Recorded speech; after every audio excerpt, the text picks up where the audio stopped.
Imagine reaching the absolute peak of conventional success.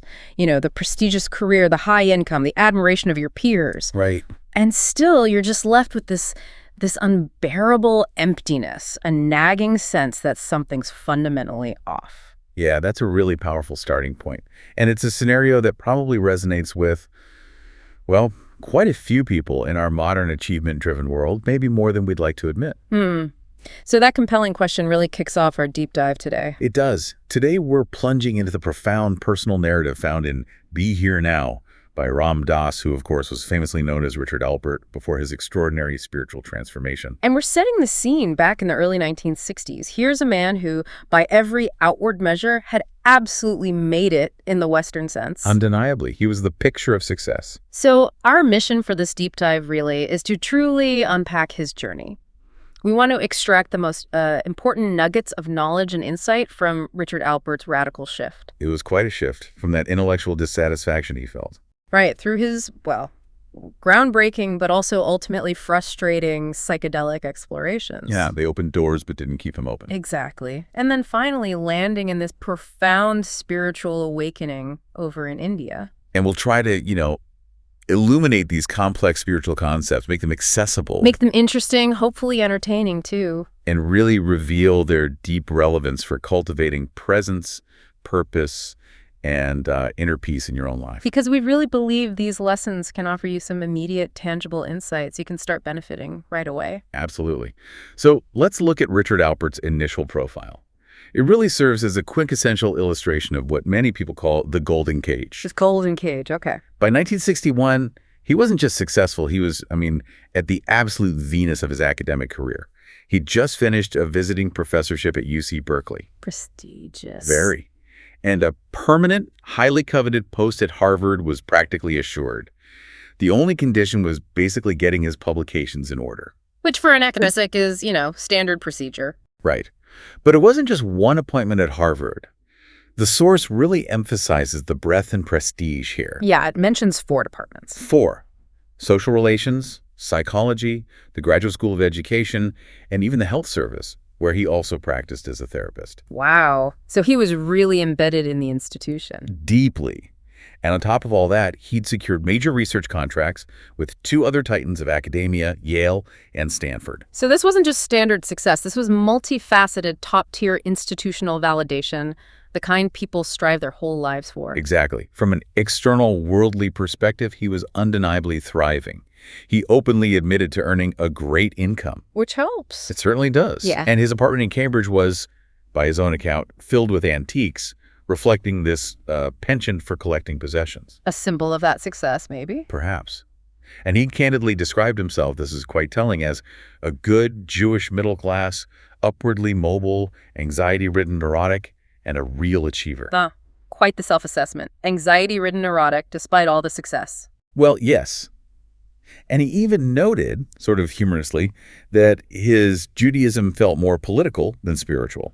His father was influential on the board that oversaw hiring rabbis. Oh, wow. Which, ironically, made it hard for him to connect authentically with spiritual leaders. It paints this picture of a man who played the game of success extremely well, but maybe without that full inner conviction. So if you just looked at his CV, his resume, he had everything. Everything you're supposed to want.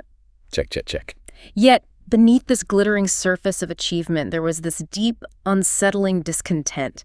He couldn't quite put his finger on it. Right. Before the psychedelics came along, he felt, and this is a quote, "Something was wrong in my world, but I couldn't label it in any way so as to get hold of it." That vague but heavy feeling. Exactly. And he realized that the very theories he was teaching in psychology, theories of achievement, anxiety, defense mechanisms, they felt inadequate. The tools of his trade. Yes. They simply didn't make it, as he put it. They weren't getting to the true crux of human suffering or, fulfillment. Yeah. He saw this disconnect in his colleagues, too, didn't he? The 9-to-5 psychologists. He did. He observed his colleagues and himself, really, as 9-to-5 psychologists. They'd come to work, apply their psychological frameworks like any other job. Clock in, clock out. And then go home at 5 p.m., seemingly just as neurotic as we were before we went to work. Ouch. That's quite an indictment. It led him to a crucial realization. If these theories were truly valid, they should play more intimately into my own life. He started seeing the flaw in the social sciences' maybe naive concept of objectivity. How it can create distance. Exactly. How it often created a barrier to real personal insight and transformation. And his own experience with therapy, with psychoanalysis, really highlighted this emptiness for him. Oh, absolutely. 5 intensive years on the couch, and he admitted he was still a neurotic. 5 years. Yeah. And his therapist, maybe tellingly, even told him he was too sick to leave analysis when he was getting ready to move to Harvard. Wow. So even the supposed cure wasn't working for him? He could play the game, though. He describes expertly playing the sophisticated competitive Freudian theory game, even quoting Freud's 1906 papers to his analyst, for $20 an hour. He knew the material inside out. Intellectually, yes. But despite mastering that game, despite all the external accolades, he knew deep down that something was fundamentally wrong. It felt hollow, an empty exercise. And this feeling, this meaningless game, it wasn't just in therapy, it extended into his academic life too. It permeated everything. Yeah. At both Stanford and Harvard, he observed students who were exquisite at playing the role of students. Going through the motions. And faculty who were exquisite at playing the role of faculty. He'd stand up, deliver lectures based on what he'd read in books. They accepted knowledge. Right. Students would dutifully write it down, regurgitate it on exams, but he felt nothing was happening that truly mattered, that was real. He described it like being trapped in a soundproof room, totally isolated from any genuine connection or impact. That's a powerful image. Soundproof room. Isn't it? And his experience as a therapist was equally unsettling for him. How so? Well, research data, even back then, clearly showed how patients were subtly reinforced to talk about what their therapist expected. Oh, interesting, like tailoring their responses. Exactly. For example, Rogerian patients ended up saying positive statements, and Freudian patients ended up talking about their mother. He'd notice it in his own sessions. He saw himself doing it. Yeah. He'd notice how his patients, upon mentioning their mother, would immediately get his attention, their little pellet, their validation. And it felt fundamentally dishonest to him, as if he was Freudianizing them, shaping their narratives to fit his theories rather than genuinely helping them heal or discover their own truths. So he felt complicit in a system that was more about intellectual validation than actual authentic transformation. Precisely. And this widespread feeling of unreality of playing roles, it culminated in this deep-seated panic. Panic. Even with all that success. Especially with it, perhaps. Yeah. Even with unparalleled access to the inner circle, being a program chairman for a division of the APA, sitting on government committees, getting big grants, traveling the world. He had it all, by external standards. He did. But there remained, in his words, that horrible awareness that I didn't know something or other which made it all fall together. The missing piece. The missing piece. A slight panic began to set in, this chilling fear that he was going to spend the next 40 years not knowing, and that apparently that was par for the course. Just accept this underlying void. That seemed to be the expectation. Even his leisure activities, playing the board game Go or poker, felt too empty, too superficial, not honest enough to quell this rising dread. Wow. So what's truly striking here, and I think incredibly relevant for you listening right now, Absolutely. is that this isn't just some old story about a professor from the 60s. It's a timeless reflection on how those external metrics of success can utterly fail to provide inner fulfillment. It really pushes us to ask ourselves, doesn't it? Are you perhaps looking for the keys to the kingdom in places that won't ultimately satisfy? Are your current pursuits truly aligning with something deeper within you? Or are you maybe just playing a part in a game that, at its core, feels, well, meaningless? It's a profound question, really worth exploring in your own life. Okay, so this profound dissatisfaction, this feeling of meaninglessness, it eventually led him down a very different path, didn't it? Towards psychedelics. It did. That became the next doorway. His pivotal turning on moment, as he calls it, happened during a massive snowstorm at Timothy Leary's home in Newton. With psilocybin. Yes, 10 milligrams of psilocybin. And crucially, he emphasized his trust in Timothy Leary. He saw him as intellectually sharp, not interpersonally destructive, and genuinely a loving person. So that trust in the guide and the setting was important from the start. Foundational, he suggests. The initial effects were maybe comparable to a strong pot high, but definitely more intense. He noted, clearly though, something happened. And there's a kind of funny story illustrating the altered perception, right? Yeah. About a dog. Ah, yes, the low-level tragicomedy. It perfectly illustrates the altered perception of time and reality. Timothy Leary's son's dog ran inside after being in the snow and lay down, gasping for air. Just panting, probably. Probably. But to their minds, profoundly altered by the psilocybin, the dog's struggle felt interminable. They genuinely thought it was on the verge of death. Oh, dear. And given their state and the raging blizzard outside, taking it to a vet was impossible. So, unsure of the dog's actual condition amidst their heightened perceptions, they made the utterly absurd decision. What did they do? To wake Tim's 11-year-old son, Jackie, to come assess the situation. Oh, poor Jackie. I can imagine he wasn't thrilled. Understandably not. But it's just beautifully and humorously highlights how their perception of time and reality was so skewed that a panting dog seems like a major life or death drama. Right. But then the experience shifted, didn't it? It went deeper. Dramatically deeper. It moved into a profundity never experienced before. He discovered an eye, which he described variously as a scanning device, a point, an essence, a place beyond. An eye beyond his usual identity. Exactly. What's so powerful about this eye is that it existed independent of social and physical identity. It was truly beyond life and death. And this eye, it really knew. It was wise, fundamentally wise, rather than just knowledgeable in the academic sense. A different kind of knowing. Completely. This internal, undeniable voice spoke truth, and it liberated him from a life of constantly looking to the outside world for reassurance. David Reisman's other-directed being, as he put it. So that deep-seated fear he mentioned. It transformed into pure exaltation. It was a profound internal shift of authority. He wasn't looking outwards for validation anymore. And there's that incredible moment right after this, isn't there, with the snow? Oh, it's fantastic. He describes running out into the swirling snow, just laughing, completely consumed by this inner knowing, this boundless joy. Pure spontaneous joy. Yes.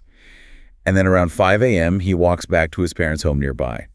Still feeling this expansive happiness, he decides to spontaneously start shoveling their snow-covered walk. At 5 a.m. Right. His parents appear at the upstairs window, utterly confused, calling out, "Come to bed, you idiot. Nobody shovels snow at 5 in the morning." Understandable reaction from them. Totally. But inside him, this unshakable certainty just responded, "It's all right to shovel snow, and it's all right to be happy." He just knew it was okay. He knew. He looked up at them, laughed, did a little jig right there in the snow, and kept shoveling. His parents closed the windows, and he felt that inside, they were smiling too. A connection beyond words. He later called this his first experience of giving a contact high. And crucially, he recognized it as the seeds of the breakaway. That first vital step in being able to confront and even lovingly disagree with existing institutions, trusting that inner place that told him it was all right. Something he couldn't have done before without crippling anxiety. Exactly. It was genuine liberation from needing external validation. So, back at Harvard, how did this newfound perspective go down with his colleagues? Well, initially, there was some delight. They saw this extraordinary thing happen. Right. But as Alpert and Leary went deeper and deeper into the polar region, as he vividly put it, Exploring these inner landscapes. their colleagues found it increasingly difficult to hear them. The profound experiences just became indescribable in conventional scientific terms. The language wasn't there. Right. Alpert began to really grasp the frustration captured in that saying. To him who has had the experience, no explanation is necessary. To him who has not, none is possible. A communication breakdown. Completely. His colleagues, rooted in scientific skepticism, would push back. No, that isn't scientific. It isn't appropriate to test your own product. Yeah. You do it first on animals and then on graduate students. The standard scientific method, in their view, just couldn't encompass these inner subjective realities. But they did conduct experiments, didn't they? Despite the resistance. Oh, yes. Significant ones. They gave psilocybin to about 200 people from all sorts of backgrounds: jazz musicians, physicists, ministers, even junkies, graduate students, social scientists. The diverse group, what did they find? The first clear, crucial finding was the profound impact of set and setting. They saw that reactions were very much a function of their expectations and the environment in which they took the drug. So mindset and environment are key. Absolutely key. If the environment was paranoid and people expected excitement, they'd often get paranoid excitement. The drug seemed to just amplify whatever was already there, essentially. Okay, what else came out of that? Beyond that, their data also revealed what they termed a stepladder of experience. A ladder, like levels. Kind of. The most common experience was heightened senses. Everything brighter, louder, more vivid, and a remarkable speeding up of thoughts. Okay, that makes sense. The next, more profound level involved an interpersonal shift of figure and ground.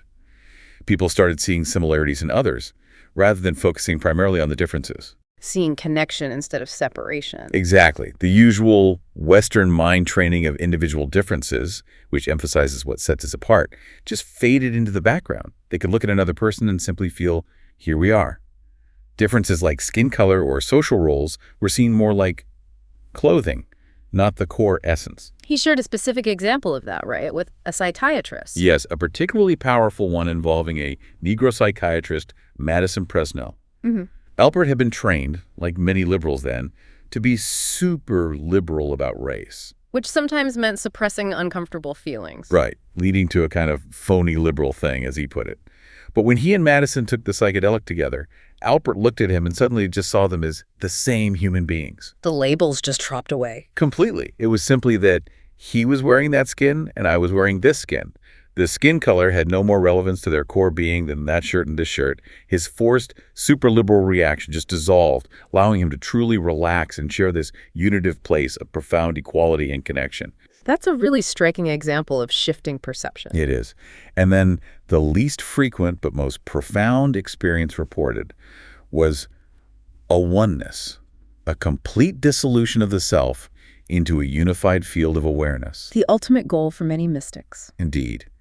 But despite these incredible glimpses of profound revelation, the coming down was described as a terribly frustrating experience. The return to normal. Yes. It felt like being cast out of the kingdom of heaven after having briefly seen its wonders, and after maybe 200 or 300 such cycles, up and down. That's a lot of cycles. It is. A very gentle depression began to set in.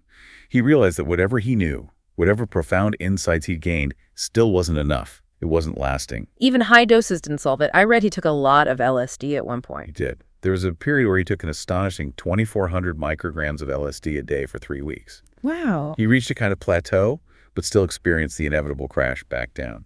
It just proved the temporary nature of these external aids. So, while this specific psychedelic experience might not be something everyone can or should replicate, Definitely not. the core lessons here seem universal and really insightful. I think so. They reveal the sheer power of altered perception to briefly show us deeper truths. They show how our mindset profoundly shapes our experience, that set and setting point. And that fundamental human longing for oneness, for connection. Yes, but crucially, it also highlights the inherent limitations of external shortcuts to lasting transformation. They can open a door. Absolutely. They can undeniably open a door, but they don't necessarily keep you in the room permanently. Right. That true sustained transformation seems to require a different kind of inner work. Exactly. And that realization propelled Richard Alpert into an even deeper, more desperate search for a lasting be here now. So the psychedelics were a doorway, but not the destination. Precisely. And this led to his expulsion from Harvard, didn't it? A very public event. Yes, a public and humiliating event. It garnered him pity from reporters and the public, who widely saw him as a loser, basically. But how did he feel inside? That's the fascinating part. He vividly recalls, inside I felt, what I'm doing is all right. That inner compass was already starting to guide him, even amidst all that external judgment. That's a strong inner knowing, despite everything. He grappled internally with the definition of craziness, that state where everybody agrees about something, except you. Am I crazy or is everyone else? Exactly. Yet, paradoxically, he felt saner than I had ever felt. He wondered if this was just a new kind of craziness, or maybe a radical new kind of sanity. And he managed to stay functional, right? He wasn't completely detached. He skirted the line, as he put it, never doing anything quite crazy enough to be fully locked away.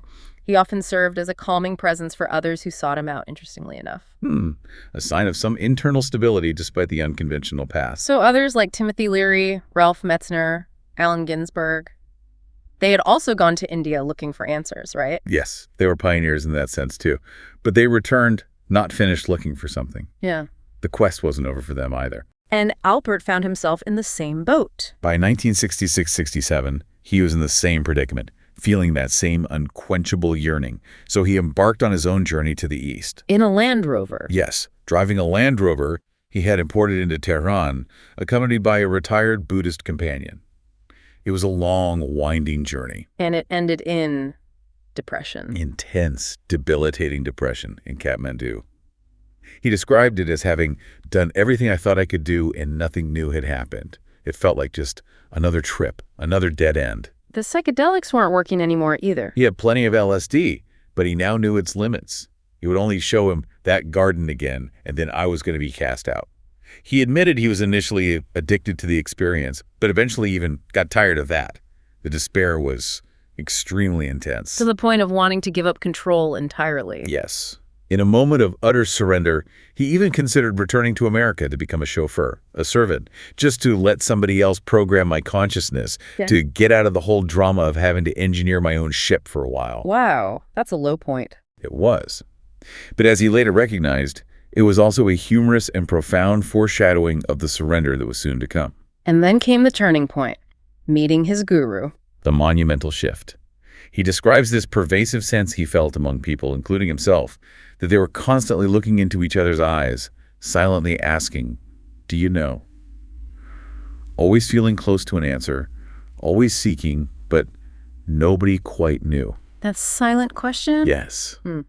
Then he met Maharaji, named Karoli Baba, and in that encounter, there was no doubt in my mind.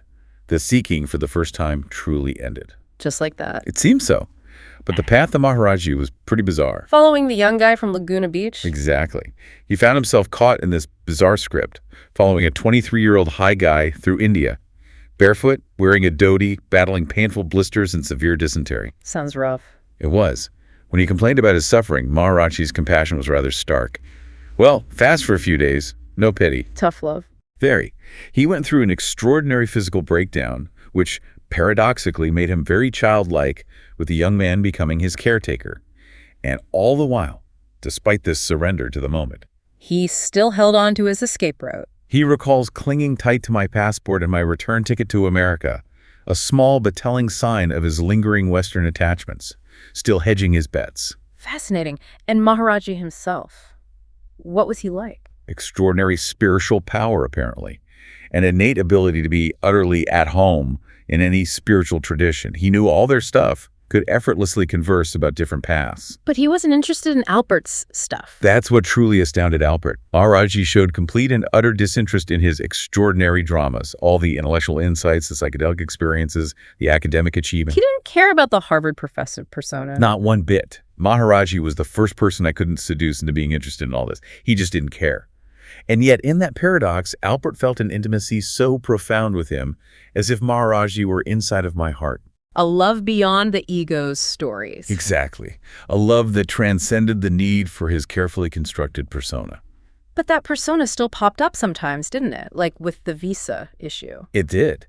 That intimacy also shone a spotlight on Alpert's own lingering attachments.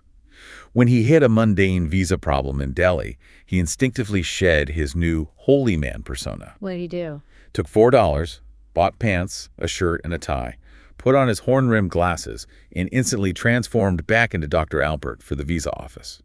He kept his beads in my pocket because he didn't feel valid or credible in the holy man role in that official setting. A fleeting relapse into the old ego. A revealing one. And then there's the Land Rover incident. That was pivotal. Right. Maharaji wanted the Land Rover. Immediately, and with this playful directness, demanded the Land Rover and then asked how much money Alpert made back in America. And Alpert? In a fleeting moment of ego, he bragged that he made $25,000, which he openly admits was phony and a complete bragging attempt to impress. How did Maharaji react? He just laughed, immediately exposed Alpert's attachments and ego with a single knowing glance, no judgment, just seeing right through it. And then came the moment that really shifted things, the mind reading. What Alpert initially perceived as mind reading, yes. Maharaji revealed Richard's private thoughts from the night before, thoughts about his deceased mother, things he hadn't voiced to anyone. That must have been staggering. It blew me away, he said. Triggered what he calls super CIA paranoia. Alpert's highly trained intellectual mind was suddenly fed an insoluble problem, something it could not rationally explain. No framework for it. None. His mind just gave up. It burned out its circuitry, its zeal to have an explanation. There was literally nowhere left for his rational mind to hide. But the real transformation wasn't the mind reading itself. This is the crucial insight. It took him, now becoming Ram Dass, a full 10 years to truly realize that what had actually changed him wasn't the psychic feat, but the opening of my heart. The love behind it. Yes. Maharajji's profound and unconditional love, conveyed in that simple glance, that moment of being seen so deeply, washed away all the guilt and shame I had been holding, feelings that had been the unconscious props of my personality. Wow. In that instant, the house of cards of my ego collapsed, and suddenly, for the very first time in his adult life, he saw himself as a pure soul. He felt loved just for being who you are, just for existing, completely independent of his achievements, his theories, or his identity. Just loved, period. Just loved, period. It really is quite a cosmic joke, as the source puts it, the simplicity after all that searching. It is. Maharajji asked for no commitment, no money, no proselytizing. Richard was simply taken back to the temple, given clothes, a room. Everything was understood without needing words. And Maharajji himself seemed to do nothing. From an outward view, yes. Oh, yeah. He appears to do nothing, yet profound transformations happen around him because he exists in the Sahaj Samadhi, or natural absorption. He was so united with the divine, so present, that he wasn't identified with the world's drama or his own individual ego. Like the cookie incident illustrates. Perfectly, that famous story. Ram Dass felt immense guilt about secretly eating cookies, breaking his strict spiritual diet. Sneaking treats. Exactly. 2 days later, he finds Maharajji eating oranges as fast as he could, which Ram Dass understood as Maharajji manifesting through eating food the process of taking on the karma of someone else. Taking on Ram Dass's cookie karma. That was the understanding. It wasn't a lecture or a rebuke. It was this concrete, unspoken demonstration of love and purification without any judgment. A direct, energetic transmission that just cleansed Ram Dass's guilt. Incredible. And Maharajji seemed aware of all his thoughts. Constantly aware, even a fleeting sexual thought or a desire for powers. And then he would just look at Richard with such total love. That combination must have been transformative, total honesty and total acceptance. Utterly transformative. There was also that moment Maharajji gently tapped his forehead 3 times. Leaving him confused but emotional. Yes, confused but with tears streaming down my face, and others saying he looked in a very high state. Ram Dass passes that experience on, admitting he still doesn't fully know what it was all about, but affirming with certainty it wasn't an idle movement. It carried profound, inexplicable, energetic significance. This whole encounter with Maharajji, it just offers such deep insights, doesn't it? Profound insights into radical acceptance, the ultimate limitations of the purely intellectual mind, and the transformative, purifying power of unconditional love. It really challenges our Western emphasis on logic, control, achievement as the main path. Absolutely. It suggests that sometimes surrendering to the unknown, trusting the moment even when it makes zero rational sense, and just allowing oneself to be loved unconditionally, that can lead to the deepest revelations, an irreversible shift. Okay, so after this incredible personal journey, this transformation, the big question for us, for you listening, is how do we integrate these profound lessons into our own daily lives? How do we find that be here now? Right. And the core message of the book, Be Here Now, which itself is seen as a manifestation of Maharajji's blessing, is that ultimately every trip you want to take leads to the same place. All paths lead home, essentially. Essentially. And the central foundational teaching is this: unless you start again, become that trusting, open, surrendered being, the energy can't come in that is the kingdom of heaven. Become childlike again, in a way, open and trusting. In that sense, yes. And it posits that consciousness isn't separate from energy, which isn't separate from love, awareness, light, wisdom, beauty, truth, purity. It's all the same trip. It's all interconnected facets of the one reality. Exactly. The fundamental essence of reality, the fabric of existence, is this unified, loving, aware energy. Our perceived separation from it is just an illusion created by our minds. So the path involves dealing with the mind then, quieting it. Fundamentally. Quieting the mind and transcending the ego. The source puts it profoundly. When you have quieted your mind enough and transcended your ego enough, you can hear how it really is. And that changes how you perceive everything. Radically. It leads to an experience of oneness with your surroundings. When you are with a candle flame, you are the candle flame. And when you are with another being's mind, you are the other being's mind. This mindless quality of total involvement, as it's called. Mindless meaning egoless. Yes, it comes only when the incessant chatter of the ego is quieted and there's no attachment to a separate identity. And to see the bigger picture, like karma, you need to step outside of time. That's the idea. To truly see patterns like karma unfolding, to grasp the interconnectedness of events, you have to find a way to leave the gravitational field of time and space. And thoughts keep us stuck there. Your thoughts, the source explains, are what tether you to the illusion of linear time and separate space. You can't escape time through them. You've got to be outside that mental construct. See your life as part of a bigger, timeless whole. Precisely. Seeing your own life and all lives not as isolated experiences, but as integral threads in a larger timeless mosaic. So how does one start to understand the possibility, as the book puts it? How do you grasp these deeper states? Be Here Now outlines 3 main ways. First, through direct experience. Okay, like what? This can happen powerfully in moments like being alone in the vastness of the desert, the overwhelming experience of falling deeply in love, the mystery of bearing a child, the stark reality of nearly dying. Life-altering moments. Yes, or through altered states from turning on with psychedelics, or even by intently pushing any of your senses to their limits. These experiences leave you with an intuitively valid knowing. Inside, you know it's right. But society might not validate it. That's the challenge. Conventional society often labels such powerful, discontinuous experiences as psychosis, maybe offering medication instead of embracing or understanding the potential for profound transformation. Right. What's the second way? The second way is through inference, using your intellect. This involves reasoning and reasoning until you fully grasp the peculiar, almost paradoxical position that rational man is in. Reasoning your way to the limits of reason. Kind of. You might conclude that something else must be there, even if you haven't experienced it directly.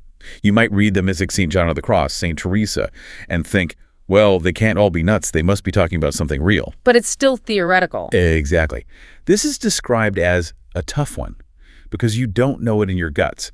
It remains an intellectual construct, not a lived, embodied truth. Okay, and the third way? The third way is through faith, or trusting realized beings.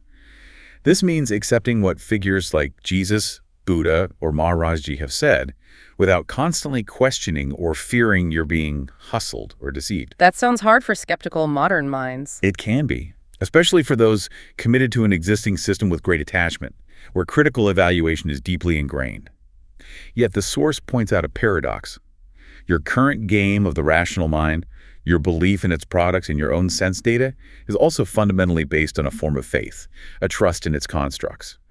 That's a good point. Faith and rationality itself. Right. Now, what's truly radical here is the concept of surrender. What does that really mean in this context? What are you surrendering? The source describes it as giving up a hollow little trip that's good for another 40 years at best. The ego's limited game. And what do you gain? Eternal union with pure energy and pure light.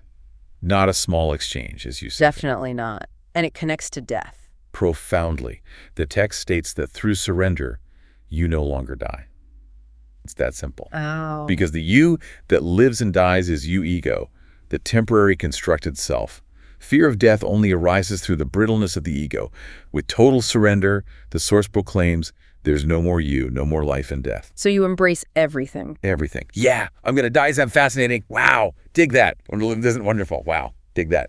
There's garbage. Wow. New blossoms on the tree. Wow. Yeah. Patterns of energy. All patterns of energy. You're part of it all. That's the place. A complete dissolution of that perceived separation. Embracing the whole dance. That's the essence of it. So, practically speaking, how do we apply this be here now teaching in our daily lives? Where do we start? A key practice, really foundational to presence, is to release the urge, desire, unfulfilled thing, the constant mental projection. Stop the planning mind. Stop the incessant planning. Stop dwelling on the future or the past. Now is now. It's truly as simple and as difficult as that. Are you going to be here or not? If your mind is always on what's next, you are actively preventing yourself from being fully here. The ringing telephone, the appointment 3 weeks from now when they actually occur, they're also here and now. The invitation is to meet them there, fully present in that moment. There's a great story about that with Steve Durkee and his daughter Kobe. Oh, it's beautiful and deeply insightful. It illustrates this perfectly. One Saturday, they were all packed in the VW microbus, ready for a shopping trip. Typical Saturday errand. Right. When Kobe, Steve's young daughter, suddenly started to cry. The natural adult impulse is often to rush, right, push through the distress, get to the store, because Saturdays we shop. Efficiency first. Get it done. But Steve, having absorbed these teachings of presence, recognized the true price of efficiency. He understood that if efficiency means you've got to turn off all the vibrations of the scene, if it means disconnecting from the present moment because you're consumed by the future goal, It costs too much. it costs too much. So instead of rushing, They stopped. they all stopped, gathered together, sat down right there in the micropus, joined hands around Kobe, and simply cooled ourselves out.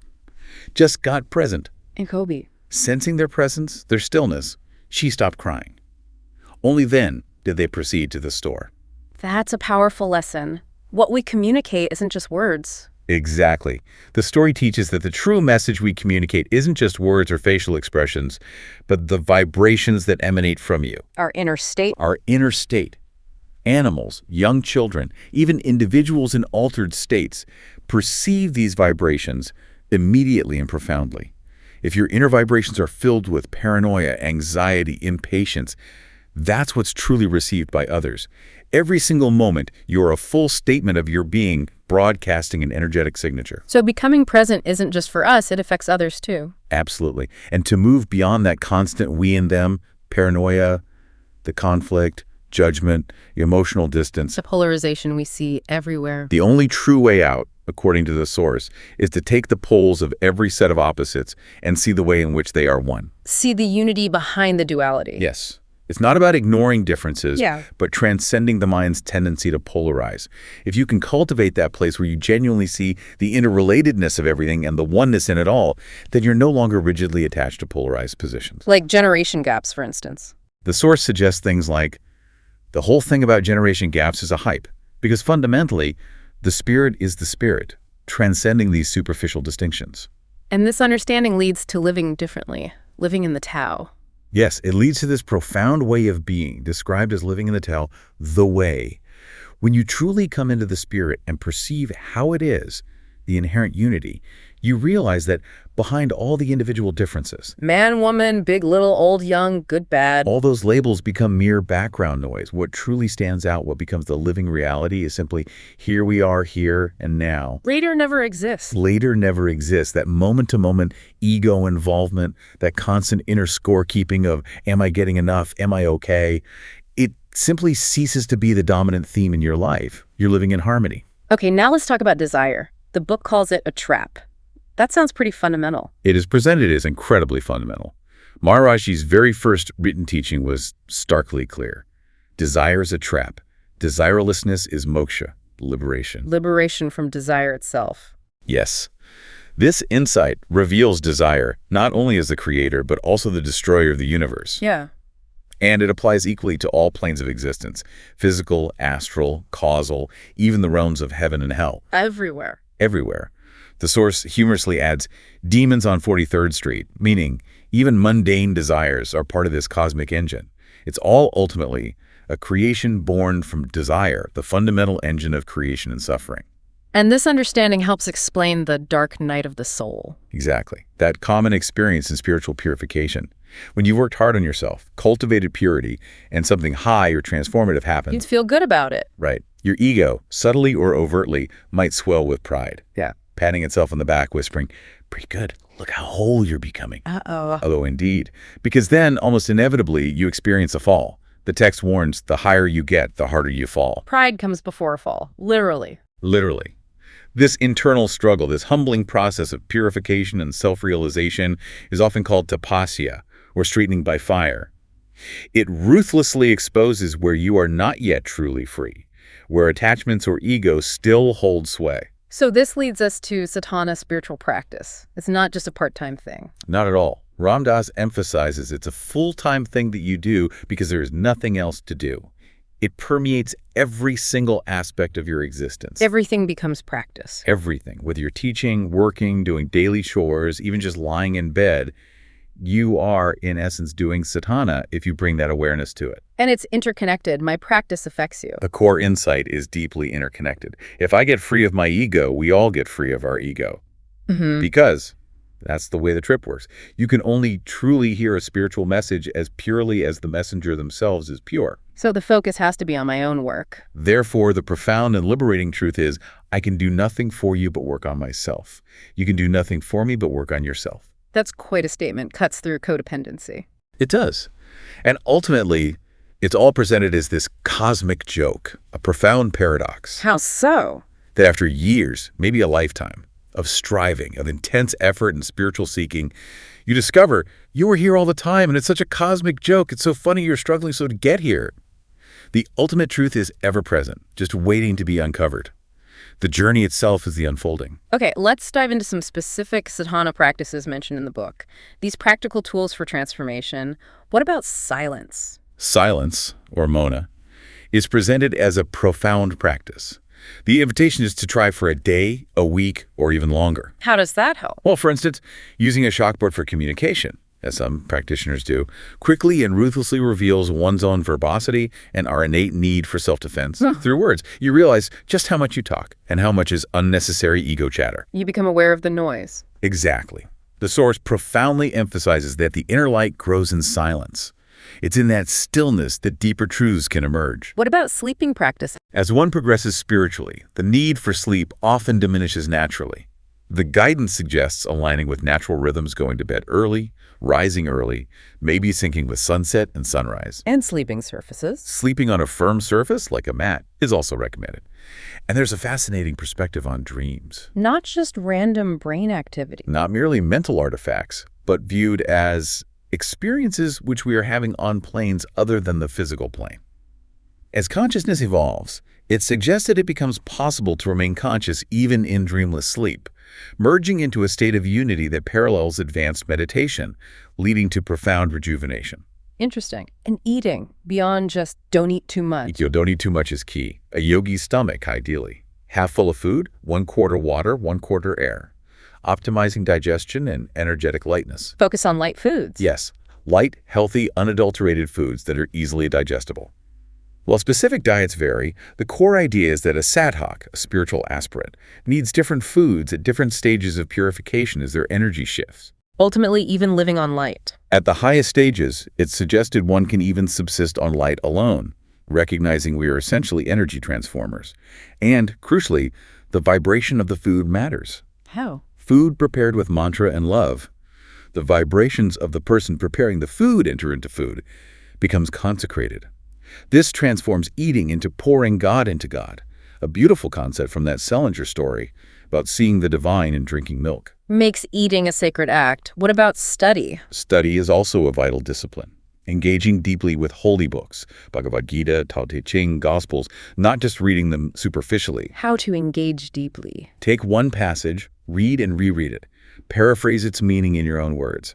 Then reflect deeply. How does it apply to my life? What assumptions does it make? What are its broader implications for my journey? Spending real time with it. At least half an hour daily is recommended, allowing the mind to absorb the passage, then gently settling into quiet reflection, letting the wisdom sink in. Let's talk out the body.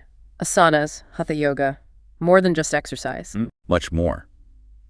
These practices work directly with the body, but they're understood as a profound form of yoga aimed at complete metamorphosis, cultivating calmness, sensitivity, lightness in the physical vessel, all of which greatly helps deeper sadhana.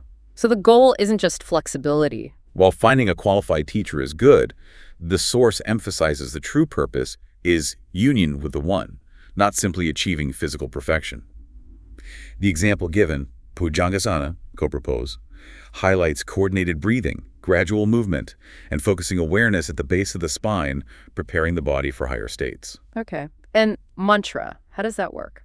Mantra is presented as an incredibly powerful tool to break identification with our incessant thoughts, the very things that keep us feeling separate. Repeating a sound or phrase. Yes, the rhythmic repetition of a useful phrase, a sacred sound, until it becomes the dominant thought. Then, through sustained meditation, the goal is to transcend even that thought, moving into a state beyond mental constructs. Different mantras for different things. Yes, some are for opening energy centers, chakras, others for strengthening will, some for opening the heart to compassion. Using a mala, the 108 beads, helps count repetitions, providing a tangible anchor for focus. As one purifies, the book mentions more energy becomes available. What happens then? That increased energetic capacity requires developing new habits of thought as to A, who you are, and B, how to use energy. There's a danger there. A significant danger. Gratifying old, ego-driven desires with this newfound energy. That inevitably creates new karma and reinforces attachment. The left-handed path of consciously fulfilling desires to supposedly finish them is mentioned, but called very risky. So the wise path is surrender. Yes, true surrender involves letting go of the finite ego model, which inherently wants to grab this new energy for self-gratification, ultimately leading to losing spiritual power and going backward on the path. What about pranayama, breathing exercises? Highly effective for calming the mind and meticulously preparing the energetic body for more advanced work, like Kundalini awakening. Need a teacher for advanced stuff. Definitely for advanced practices. But even basic pranayama exercises can bring immediate, profound calmness and peace, making it accessible and beneficial for anyone. The book also addresses sexual energy and tantra. How is that approached? It observes that Western culture often fixates on sex for physical pleasure or power. Tantra, however, when approached and practiced with total truth and total trust between partners, Becomes a spiritual practice. yes, it transforms into an act of deep purification. A conscious means for partners to become one, transcending individual egos and merging into a unified field. It requires being totally here and now, sharing everything without holding back, seeing it as a shared karmic journey towards liberation. And cities, powers, like mind reading. Yes, powers like mind reading, clairvoyance, etc. often become naturally available with purification, but they are powerfully described as lions at the gates, profound tests. If you harbor any desire other than pure enlightenment, these powers are incredibly tempting. Using them for ego gratification wealth, fame, even subtle personal enhancements creates new karma and attachment, significantly slowing the journey. So the rule is? Avoid directing any attention or energy towards them. Recognize they're finite and can't provide lasting satisfaction. Stay focused on the ultimate goal. Satsang association with holy beings is mentioned as crucial. Why? Because associating with those not genuinely concerned with spiritual matters or caught in materialism can subtly but powerfully pull you away from your inner resolve. It's about consciously choosing your energetic environment, surrounding yourself with supportive, truthful company. Okay, getting straight, what does that mean? It's a profound process of understanding how it is, the true nature of reality, and accepting it with deep compassion. And the source clarifies the dropout is internal, not external. Not about leaving society. No, it's not about abandoning institutions or responsibilities, but about dropping your identification with illusion, with the ego's temporary constructs. The statement, "you are in prison," until you realize it underscores this. And seeing oneness ends polarization. Seeing the oneness in it all fundamentally ends the we and them dynamic, allowing you to live in the Tao where ego involvement just fades away. What about karma yoga, engaging with the world? It's a profound teaching. Do whatever you do, but consecrate the fruit of your actions to me. Dedicate the outcome to the divine, not your ego. So every act becomes practice? Every act, however mundane, becomes an act of waking up. This involves developing the witness, that inner observer watching your thoughts and actions dispassionately. Like catching yourself before reacting. Exactly. About to get angry. The witness calmly notes, about to get angry, I see. This often short-circuits the negative energy. This whole process is essentially dying to be reborn, shedding old patterns for a new, conscious way of being. And bhakti yoga, the path of love. Described as spontaneous, inherently self-communicative. It transforms those it touches. The ultimate object of this love is the spirit or God within everything. Rituals help. Rituals like chanting, devotional music, kirtan, are seen as powerful vehicles for unity, not ends in themselves. The key is accepting your current level of participation. Deepening identification with the object of devotion eventually leads to perfect unity. Meditation seems central too. Calming the monkey mind. Yes, it's presented as a formal discipline to concentrate the mind and stop its incessant turning. Simple instructions like tilopas. Do not with the body but relax. Empty your mind and think of naught. Specific techniques. Various practices are mentioned. Bear attention to the present moment. Tretak, candle gazing. Nad yoga, listening to inner sounds. And neti, I am not this, I'm not that. Systematically disidentifying from body, senses, mind to find the true self. Understanding time and space also shifts. Critically, the fundamental truth is you can't get away from the here and now. The more the mind concentrates, the idea of time will vanish. Past, present, future merge into the one present, the eternal now. So planning is okay, but... Planning the future is fine, but the crucial point is that when then is now, when that planned moment arrives, you must be fully here and now to experience it completely, not already off planning the next thing. Finally, how does the book view psychedelics now, looking back, as upaya, skillful means? Yes, they are acknowledged as upaya, Their pros are recognized, offering direct experience of deeper states, potentially reducing fear of death and ego attachment by temporarily dissolving the separate self. But there are significant cons. Significant cons that ultimately outweigh the long-term benefits for sustained transformation. The experience is not permanent, inevitably leading to despair on coming down. Attachment risk, too. Yes. Being an external agent, their use can foster ego attachment to the drug or the experience, rather than fostering the necessary internal work. Plus, potential for energetic unevenness, and the illegality creates anxiety and paranoia, counterproductive to sadhana. So a door opener, but not the path itself. Crystal clear on that. While they can open a door, lasting authentic transformation unequivocally requires sustained, dedicated internal work. And the course of sadhana isn't linear. Not a sudden leap, but a gradual and almost indiscernible unfolding, like the thinning of a layer of clouds.